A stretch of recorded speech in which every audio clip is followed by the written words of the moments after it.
Hey podcaster, this is going to be a quick hit of 5 things you can do to grow your show. And I'm going to tell you right now, one of them is not going to get you very far, and it's very much ego driven, and it might push you into that fantasy marketer, but sometimes our egos like that. So are you ready to get into it? Here are 5 ways you can grow your podcast starting today. Welcome to Beyond the Downloads. I'm Jen, your podcast bestie, here to tell you there's so much more about podcasting than just those numbers. So before you throw in the towel, you better listen up. We're diving deep into the heart of what makes podcasting truly special, from storytelling to connection, and yes, even healing.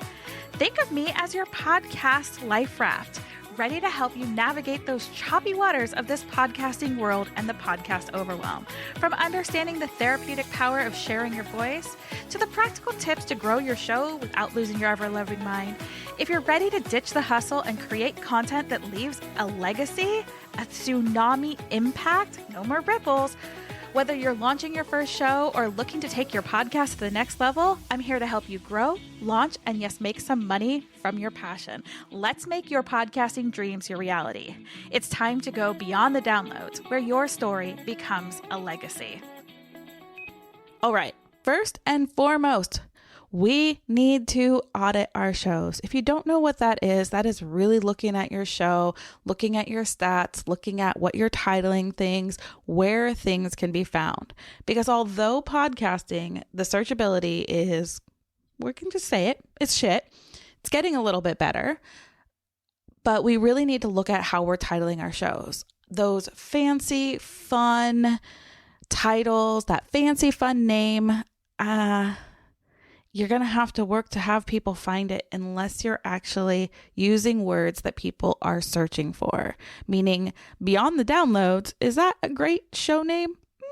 Probably not, because nobody's searching Beyond the Downloads. They might be searching, how do I get more downloads? So the word download can be helpful for me, which is why there's a tagline on this show. So first, look at your show name.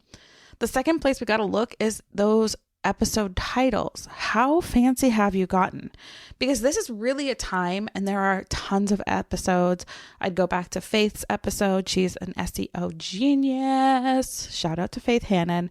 And she actually works with podcasters a lot. So she's a great person to go to. But one of my favorite things about podcasting is it is kind of a set it and forget it. I stopped my other podcast in May of 23, and I still get an average of like 10 to 20 downloads or more a week, depending on the time of the year. This time of the year, during holidays and during New Year's, I get a lot more because it was a health and wellness podcast. So it's still getting downloads. I'm not promoting it. I'm not doing anything with it.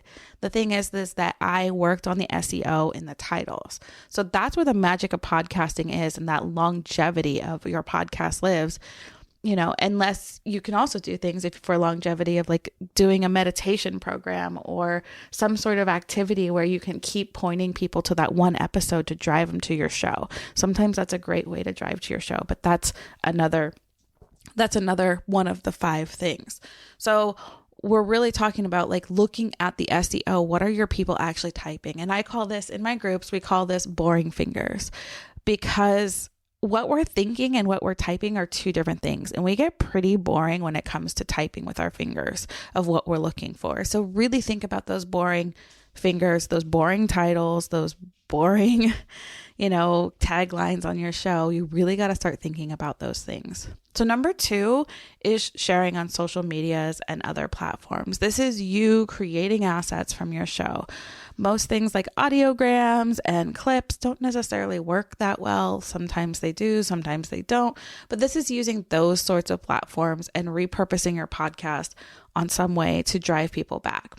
I really find that in doing the repurposing, it's better to kind of create that extra 30-second, 60-second content where you can actually tell people, come back to my show, drive back to the show, and those kind of things, so that you're not just copying and pasting a middle of a clip of a show that doesn't really make sense, but inviting people like, hey, in my show, I dropped this nugget. let the nugget go. If you want to listen to the whole episode so you can get the full nugget, go listen here and kind of make it something different. It seems to perform a lot better. But that's like going out on social media and hunting and fishing, as one of my mentors used to call it, for your people. That's DMing people, getting in groups, posting about your show, posting. So now you have SEO, and then you have your social media and your push content. The next thing, and another thing with SEO, you can also do blogging and pick up some of those other things. One of my favorite ways to share and to get my podcast out is to cross-pollinate. I love cross-pollinating. This is you getting on someone else's show, someone else coming on your show, doing a summit, speaking on a stage, any of these things where you're cross-pollinating with someone else's audience. Somebody else built the audience and you're showing up. So I'm doing a speaking gig at PodFest in January. If you're going to be there, come hang out. Let me know. You can email me, jen@jdragonette.com. That's JENN @jdragonette.com. I'd love to meet up with you. I'd love to have coffee. I'd love to just talk to you, because I'm all for meeting people in person. But this cross-pollination, I'm borrowing PodFest's audience to share my message. I'm going on someone's show and I'm sharing my message with their audience. A lot of people get this wrong because they think that they need to go on these huge shows and they only want big audiences. And the thing with the big audiences is most of their audience has already heard everything they have to say, so they're not going to come to your show to listen. Your audience might come to that show to listen because it gives you like the clout that like, hey, I was on this person's show, or, oh, I had this person's show. But in reality, the bigger the guest, the less engagement you get. Those small to medium sized podcasts are really where their audiences are going to cross pollinate. And if you have them on your show and you can talk about something that wasn't their norm, wasn't their everyday, that's where the magic's going to happen. Like when I had John Lee Dumas on my show, Entrepreneurs on Fire, we talked about sleep instead of entrepreneurship and this podcast and all the other things. And he's like, I've never talked about sleep before. And I'm like, I know, but it's really important to you. So I want to talk about it. And actually that's what he would start a new podcast with if he started a new podcast. And I thought that was really cool, but he still didn't share. And that's fine, because I knew with a bigger guest, they don't always have time to share. They're doing tons of episodes and their audiences are burnt out of their stuff. So whenever I posted about it, I posted about sleep, and it actually did drive some of the show. But again, that was me using the strategy of sharing on socials to get people in there that were looking for stuff around John Lee Dumas and sleep. That's how I drove to that show. So when you're thinking about it, you don't have to do interview swaps. You can do intro swaps. Shout out to one of my mentors, Adam. Like, he taught me about intro swaps, where you, instead of like me, when I'm like, hey, podcaster, welcome to the show, here's this thing that's going on, you have somebody else come and say, hey, podcaster, I'm so-and-so from this podcast. And don't worry, you're actually at Beyond the Downloads podcast, but I'm here to tell you about XYZ, and this is what you're going to learn in this episode, and this is what you can learn from my show. Now onto the episode. So you kind of like get to plug your show in the beginning, and you get to introduce the show for the day. So it's that cool little hook can become something else. You can, cross-pollinate in that way. You can cross-pollinate in sharing newsletters. There's a whole bunch of things that you can do in cross-pollination. It's all about getting in front of somebody else's built audience and sharing your built audience with them.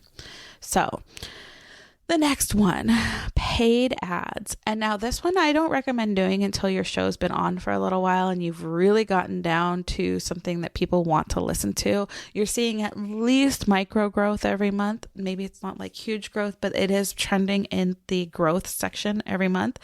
And there's different ways that you can do ads. I personally don't recommend doing like Facebook ads and meta ads and all of those other things, because to get people off of scroll holes, as I call them, onto something that is going deep is hard. So you want to pay for those player ads. And no, they aren't normally on the big players like Spotify and Apple and things like that. But there are some great ones. There's Overcast ads, Box. I think CastBox has them. I've used Overcast ads myself. And there's a few other ones. There's about 5 of them that you can pay for ads. And it's great. You get placed in different places. I did Buzzsprout ads for a little while, and you just create a little commercial and they get pushed into people's shows. The people get paid to go there. And yeah, it's great.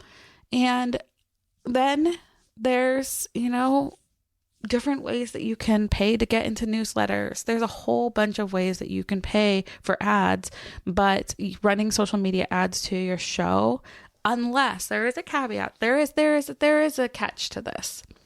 The one catch is if you're doing something like a meditation or an activity or something like that, and you word it as in your ad as something that is like a meditation, an activation, how to, something like that, you might be able to push to your show from an ad because it's more like a free gift with sign up type thing. Although they don't sign up to your show unless it's a private podcast. They're not signing up to your show. So you're just pushing them there. So make sure that episode's really good if you're going to push them over there. But that doesn't normally work. So if you're going to run those ads, it might be better to run to something that gets on your email list so that you can promote your show through your email list. All right. Now, number 5 is one that I don't recommend and I see so many people doing, and this is where it gets shady. And I don't like it. And I'm going to say it right now. I don't recommend it, but that's buying downloads. Because what does that really do? But I know people who buy downloads because it gives them social clout and it makes their ego feel good. I know people that have bought downloads because they wanted to get on big guests and they had to have a certain number of downloads to do it. So they bought downloads for a few months and showed the person, and the person's like, okay, I'll come on, blah, blah, blah, blah, blah. But it's lying. It's not real. So if you're down for the fake downloads, yeah, they're everywhere. Go on Fiverr, Upwork. Heck, they're all over. They pitch you. If you're a podcaster and you have your email out, they're going to be pitching you to buy you some downloads. And I tested it. Because I'm like, I wonder how this will work. So I bought some downloads and I got the downloads. And they showed up in Libsyn, but they were supposed to be all Apple downloads, and Apple did not recognize one of them. Not one. So did it help me at all? No. Did it make me feel good? No. Do I recommend it? No. Was it a cheap, ego boost for a second watching those numbers come in like crazy? Yeah. But did it actually do anything for me? No. Did it change where I was in the charts? No. Did it change my anything? No. It didn't do anything other than change the number on my back end and decrease my bank account a little bit. Now, there are some other people out there that will get you quote unquote organic downloads that actually that have a group of actual humans that listen for a certain amount of time and get you the downloads and leave you the reviews and give you some social clout and things like that. But I really want you to think about and use like your values as a guide. Is that something that really feels good to you? Is that something that you want to be doing? Is that something that you desire to for any reason? And then really look at it. Like, what are you doing? If you're doing something to like smoke and mirror someone so that they come on your show, if that's in your values, great. It's not in mine. So shout out to the people that want to do that. Like, I mean, no judgment here. Okay, a little judgment here. Let's be honest. But those are the 5 ways. If you are looking for a way to get guests and, going back to the cross-pollination, I really, truly love Podmatch. Alex, who's one of the owners of Podmatch, is so good to the community. As a host, you get a little bit of a kickback from the company for setting up interviews through there. As a guest, you're getting vetted podcast hosts that are excited about having you.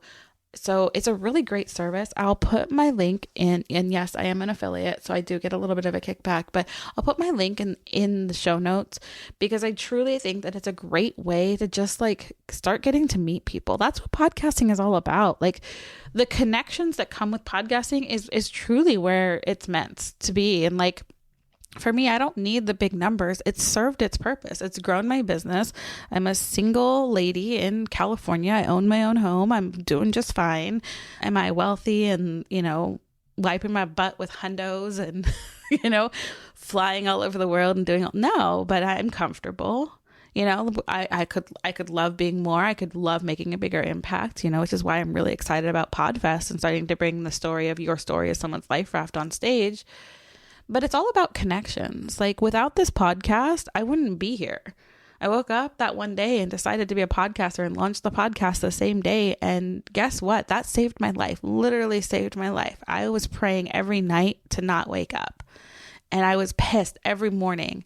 But my morning routine was wake up, grab a cup of coffee and listen to a podcast. That was my morning routine to try to get me to even want to function for that day. And that one day that I woke up and I was pissed, and I put on the podcast and I was like, hey, their story inspired me. I'm like, I could do that too. I have stories. I have things.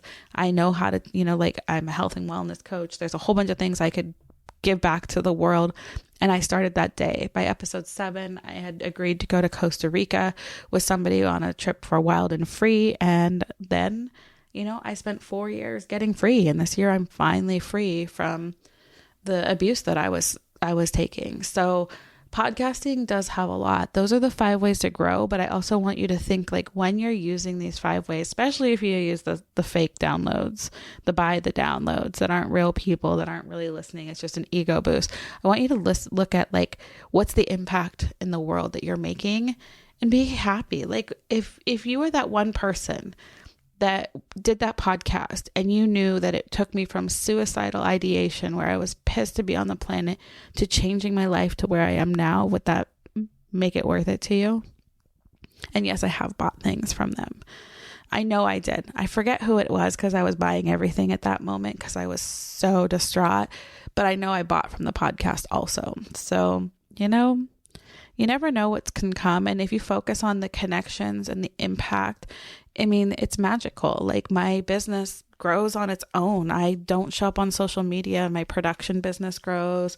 My coaching business grows. It's all word of mouth, and it's all based on connection. I go places, I connect with people. And podcasting is a great way to connect with people. It's a great way to go deep. And it's really weird when you go and you meet people in the wild and they're like, oh my goodness, Jen, la la la, this, and this about you. And you're like, because they're like your best friend. You don't know them, but they think of you as their best friend. And it's kind of weird, but it's also really cool that you're able to make that kind of impact and feel like home to somebody. So I want you to start thinking more and more beyond the downloads. But those are your 5 quick hit ways to grow your show. And of course, one of them, I don't troop there. There's probably a reason to use it, but I think it's a load of poop personally. But anyways, so go out there, grab your microphone, because your story deserves a microphone. You are worthy. You are wonderful. So go out and do the thing. And I'll see you next week.